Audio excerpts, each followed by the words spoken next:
Okay. So just bear in mind that it's a right angle triangle. If I draw a line straight from the top of the spire down, that creates a right angle triangle where this here is 90 degrees.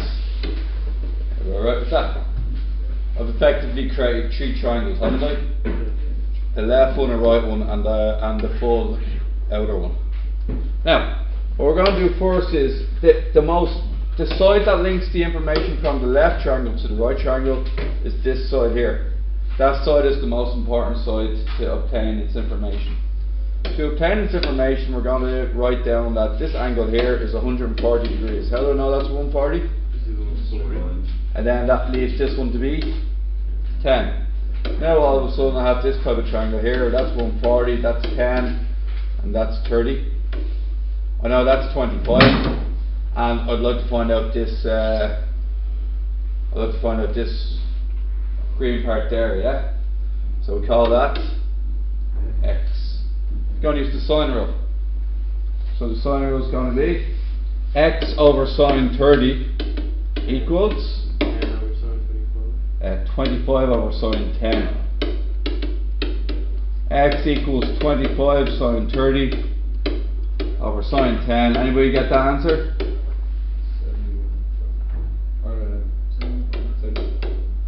Huh? 71. Really? Okay. That alright? Now, the next thing you guys are probably wondering is what's the device that they're using to measure the angles. So if you imagine this is head height and you're looking up and you see you measure the angle there, you then walk closer and then you have to look taller. What if I was nearly right underneath the church? Would I have to look really far up or level? I'd look far up. So the closer I'm getting, the more I have to tilt my head. Now to use a device called a clinometer, okay? Right. So the clinometer. So what we have here is a clinometer, okay? Now this is like a visual representation of how the inner workings of the clinometer work. You have a line that goes this way. Now this line represents if you're looking straight across. Would you agree with that? So that line is if you're looking straight to the right or straight to the left. Now what they have next is a weight. This weight hangs straight down. So would you agree that gravity always acts straight down? So this weight will always act straight down. Now imagine I wanted to look at an object in the distance, like this object here. Yeah? What you do is, you tilt your clinometer upwards until it's roughly in line with that object. So I'll draw a line through that object. See there? Now if you want to measure this angle, how would you measure it? Okay? Remember at the very beginning, what did my weight read? My weight would read 90. My weight would read 90 degrees. Would you agree with that? Yeah. Then when I tilt it upwards, and now it's in line with the object I'm looking for, it now reads 129 degrees. Can anybody tell me how big this angle here is? Oh. Can anybody tell me how big this angle here is? Take them away from each other. So it's going to be 39 degrees. Does that make sense? And that's how a clinometer works. This is on both courses. Clinometer. Okay, so that's how that works. Everybody happy enough with that? Now, done. Describe how the instrument is used to obtain angles. We did that. Now, I still haven't figured out the height of I haven't done the height of the building yet, have I? No. Okay, so I'll finish that off first. Okay. Oop. There we go. Now, what we have next is we've now determined that this here is 71 points. With that being 71.9? Yeah? It's a right angle triangle, isn't it? What does that mean I can use? I have access to Pythagoras. What else do I have access to? SOHCAHTOA. And what would I like to find out? Well, I'd actually like to find out the opposite, which is also happens to be the height of the building. Opposite and adjacent, so tan. Opposite and hypotenuse. Oh. Sine 40 equals h over 71.9. 71.9 sine 40 equals h. What's 71.9 sine 40?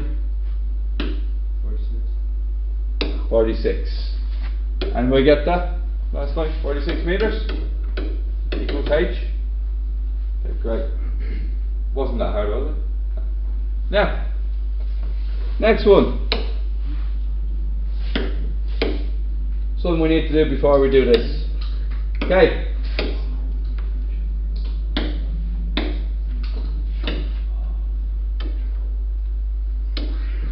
Is everybody happy with this? North, east, west, and south. Everybody cool with that? Now, imagine this is 20 degrees. What would that be? That would be east 20 degrees towards north. Yeah? It's actually the same coordinate as north 70 degrees east, because you could take that as north 70 degrees east or east 20 degrees north. Okay, let's try another one now. Now, remove this up here. It's now at, let's call it 55 degrees. What coordinate is that? East, 55 degrees. Or? North, 35 degrees east. east. Everybody cool with that? Try another one now.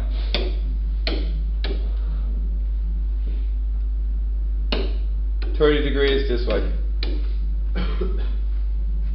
South, west 30 degrees south. West 30 degrees south, or South 60 degrees west. you guys now know how this works. Yeah. And if it's ever at 45 degrees, It's even the same. southeast. Yeah? It's exactly southeast. Like. Yeah, or northeast. You never hear east north. Yeah. It's a general term. Yeah, Southeast, northeast. It's always the up down North. coordinate before the left right one. Is that alright? Yeah. Cool. Now, this stuff here. Now, it's something I'd like you to remember from junior cert. We used to call it CX factor. Don't know if any of you remember it. I remember you giving me a bit of slagging over at the final wheel up, but well, unfortunately you didn't remember it. Now the app's a bit weird. Oh, I remember this now. Rory, you explain to me what's going on here. It's always like the opposite. That's always the same as that. That's always, it's always the same opposite. And on like the F1, the acute ones there are like the same, and the obtuse ones are the same. Have enough of that? These are known as alternate angles. These are known as opposites. And these ones are known as corresponding. Are we right? It's the X factor with the word F. Now, it's good it came back to you so quickly. Now, what I'm going to do is I'm going to invoke the Z. So, if I did a Z like this, what does it mean for this angle here? Same as 45. There you go. Yeah. 45. So what does that make the full angle?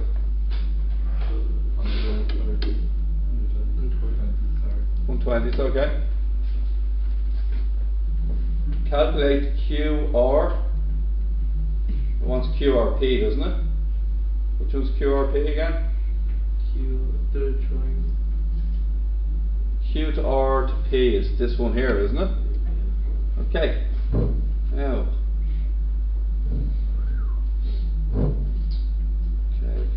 Okay.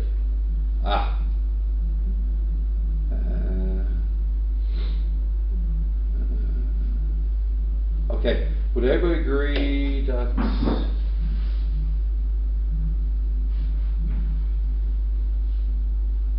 alright, let's just going to look at it for a second. Sometimes the answer doesn't come straight into your head.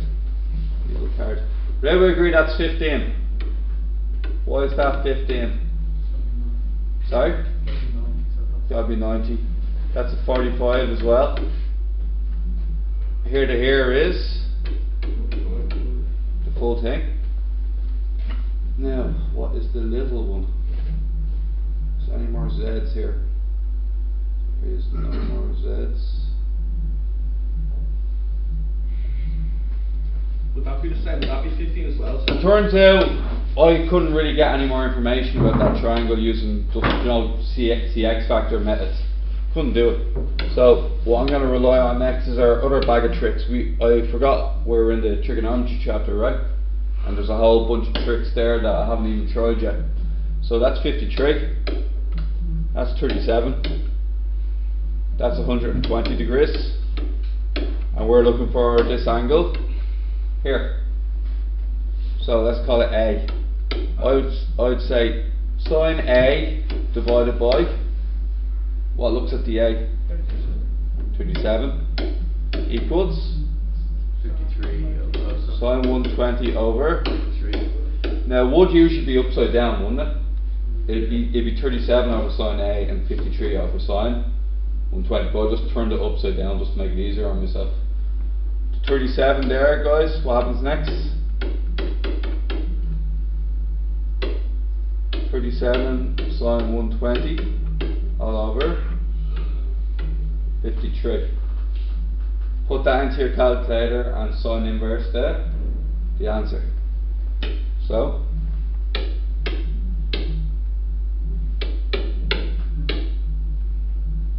divide by 53.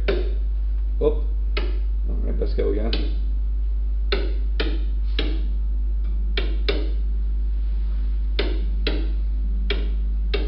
Okay, let's see. Over 53, yeah? And now what?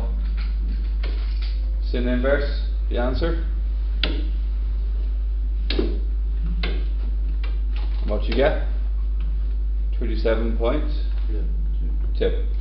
And will you get that? Oh, you got it out. Good job, lads.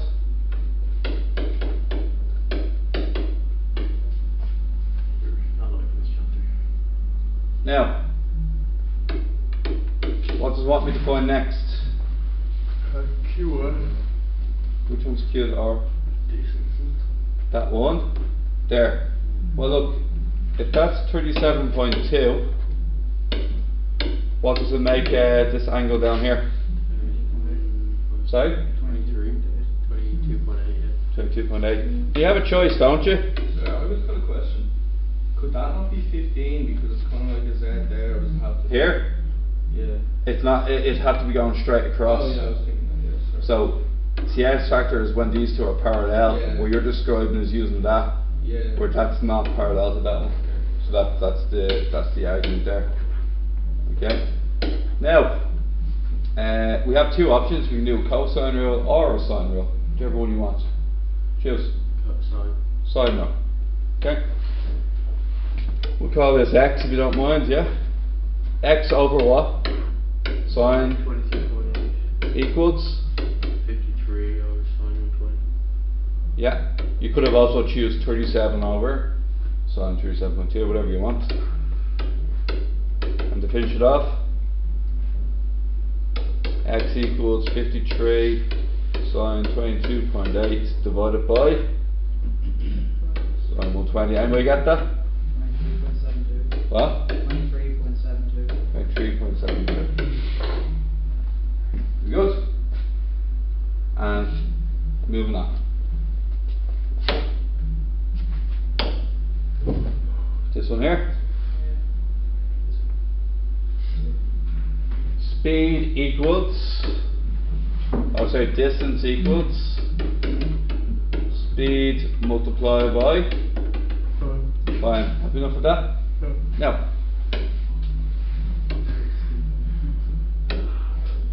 This is your starting off point. Is everybody happy with that? Starting off point is at 0, 0. Now, both the ship and the yacht sail from the same port, P. The ship sails on a bearing of north 53 degrees east, north 43 degrees east, 20 kilometers an hour. And how long does it sail for? Sails for 2 hours. Would you agree with that? Yeah? So that there is 43 degrees, and this length is going to be, what's 2 times, the speed is 20 multiplied by 2 hours, which is going to get me 40. This length here is 40. What about the yacht? Where does the yacht go? West 5 degrees south. That's a really like west 5 degrees south is something ridiculously small, isn't it? Yeah. How far will it travel? 15 kilometers. 30, yeah? So would everybody agree that the ship is here and the yacht is down here? That makes sense? Calculate the distance between the two ships. So, would everybody agree that we have ship here, yacht here, and P here? So that's the port, that's the ship, and that's the yacht. That's 30, that's 40. We need an angle, don't we? Anybody in class capable of telling me what angle this is?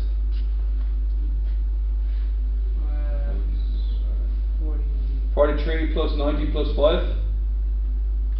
That's a right angle, isn't it? Yeah, 38, 138. 138. 48 plus 90 is 138. Whoop. Now, what do we think now?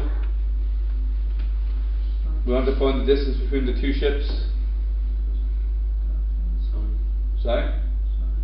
Sine. Cosine rule. No, wait. If you try the sine rule, you'll have 2 letters in your one equation. Would you? Yeah. We'll try it out, sure. Call that angle A, call that angle B, yeah? 30 divided by sine B is the same thing as x divided by sine 138. How many pieces of information are we missing there? Missing 2, aren't we? It's got to be the cosine rule. What's the cosine rule? A squared, b squared, c squared, minus 2ab sine a. No, 2. It's called the cosine rule. We're looking for the distance between the two ships. We're looking for this distance here, aren't we? So, x squared equals, yeah, 2 times 34. cos 138. Throw all that into the calculator and square root it. 20 squared plus 40 squared minus 2 times 30 times 40 cos 138. Square root your answer. Yeah? 65.45. Anybody get that? Alright. Calculate the time to the nearest minute when the ship and yachts are exactly 100 kilometers apart. Now, 100 kilometers apart.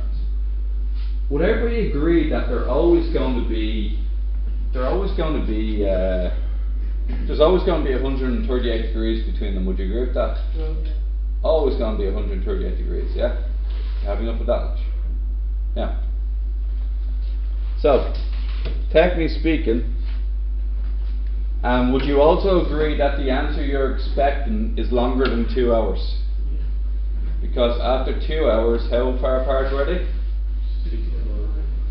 So we're expecting it to take another longer than 2 hours for it to happen.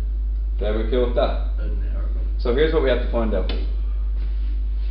We have our diagram, and our diagram is currently locked at 138 degrees. Would you agree with that? That's what's between the two ships' courses. It specifies that it has to be 100. That there has to be 100. Would you agree with that? And we either need to find the length of this one here. What does that green line represent? The ship. How far the Ship ship has travelled. And what does this yellow line tell us? by the yellow. How far the yacht has travelled away from the port. So, at the moment, we have very little information, do we? Yeah. Is there any way of finding another angle? That's what we really got to look at here. Is there any way of getting another angle for ourselves here? Okay. So, it's going to rub out some stuff. That 40 doesn't matter anymore. And we already know that that's... we know that this here is 5. We know this here is... We know this here... 43. We know this here is... 58. Okay.